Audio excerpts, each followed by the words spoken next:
Hello students. तो आपने maths का पेपर तो देखा ही होगा, बहुत सारे वीडियोस भी देखे होंगे। पेपर टफ आया, पेपर टफ आया। कुछ टीचर्स बोल रहे हैं आउट ऑफ सिलेबस भी आया बच्चे भी बोल रहे हैं आउट ऑफ सिलेबस आया। बट ऐसा नहीं है, कोई भी क्वेश्चन आउट ऑफ सिलेबस नहीं है। कोई एक बच्चा, कोई एक टीचर मुझे एक क्वेश्चन बता दे, सिर्फ एक, कि ये आउट ऑफ सिलेबस है। मैं बताती हूँ कि एनसीईआरटी के कौन से पेज के कौन से कॉन्सेप्ट से वो क्वेश्चन बनाया गया है। प्रॉब्लम क्या है ना, ये मोबाइल वाले बच्चे हैं जो अब हैं, वो बुक्स नहीं उठाते, वो बुक्स नहीं पढ़ते, वो एग्जाम्पल्स नहीं देखते। राइट। कोशिश करते हैं कि हम मोबाइल से पढ़ लें, सुबह 4 बजे पढ़ लें। अच्छी बात है, आप पढ़ रहे हो, कोई पढ़ा रहा है, बहुत अच्छी बात है। बट इसका मतलब ये नहीं है कि आप बुक नहीं देखोगे और उसके बाद अगर आपका पेपर अच्छा नहीं हुआ तो आप उठा के सीबीएसई को ब्लेम कर दो। ऐसा नहीं होता बेटा, नहीं होता ऐसा। सारे क्वेश्चन सीबीएसई बुक से उठा के नहीं देगा, कॉन्सेप्ट बेस्ड क्वेश्चंस हैं। कोई भी एक क्वेश्चन ऐसा नहीं है जो सीबीएसई के कॉन्सेप्ट से बाहर है, एक भी नहीं है। ठीक है। तो बजाय सीबीएसई को ब्लेम करने के, बेटर ये है कि अपने अगले एग्जाम्स की प्रिपरेशन करो और बहुत अच्छे से करो। जब पेपर इजी आता है तब तो नहीं बोलते कि पेपर बहुत इजी डाला सीबीएसई ने, बोलते हो क्या? नहीं ना। तो जब पेपर टफ है, ये सीबीएसई जो सिखा रहा है ना, ये लाइफ लेसन्स हैं, सीखो इनको। ठीक है। लाइफ आपको बता के क्वेश्चंस नहीं डालेगी। समझ में आया है या नहीं? ठीक। अब इंडिया मैच हार गई तो क्या करे?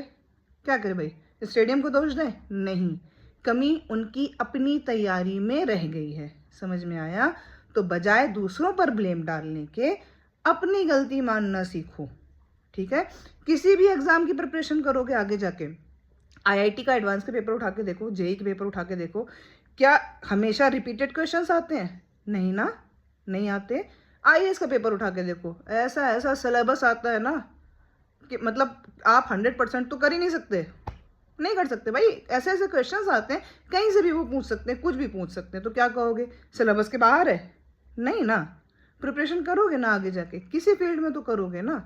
तो प्रिपेयर रहो, डिफ़िकल्टीज़ के लिए प्रिपेयर रहो, मेहनत करो और खूब सारी मेहनत करो। बजाय इसके कि हम सीबीएसई को ब्लेम करेंगे, हम पेपर को ब्लेम करेंगे, मेहनत करो, बहुत सारी मेहनत करो। और जो मेहनत करते हैं ना, उनको रिजल्ट ज़रूर मिलता है। और अगर किसी को भी ऐसा लगता है ना कि आउट ऑफ सिलेबस है, मुझे बताओ, मैं बताती हूँ कि कहाँ से कौन सा कॉन्सेप्ट आया है। ठीक है। ये टीचर्स का काम होता है, बच्चे को सिखाना, मेहनत कैसे करनी है वो बताना, ना कि ये बताना कि अपनी गलती दूसरे पे डालो। ऐसा नहीं होता। मुझे पता है आप लोगों ने बहुत मेहनत की है, आपकी भी गलती नहीं है। बट अगर पेपर टफ आया है तो आप सीखो। ये तो 10th है भाई, सिर्फ 10th है, परसेंटेज पूछे जाते हैं। तो बाकी सब्जेक्ट अच्छे से तैयार करो, इधर उधर दिमाग मत लगाओ। ठीक है ना। बाकी सब्जेक्ट्स बहुत अच्छे से प्रिपेयर करो, पेपर बहुत अच्छे होंगे।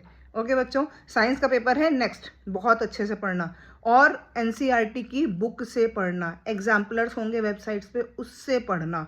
ठीक है। पढ़ो, रिवीजन करना है, मोबाइल से करो, बट मोबाइल वालों के भरोसे बैठना नहीं है। ठीक है ना। ओके बच्चों, ऑल द वेरी बेस्ट।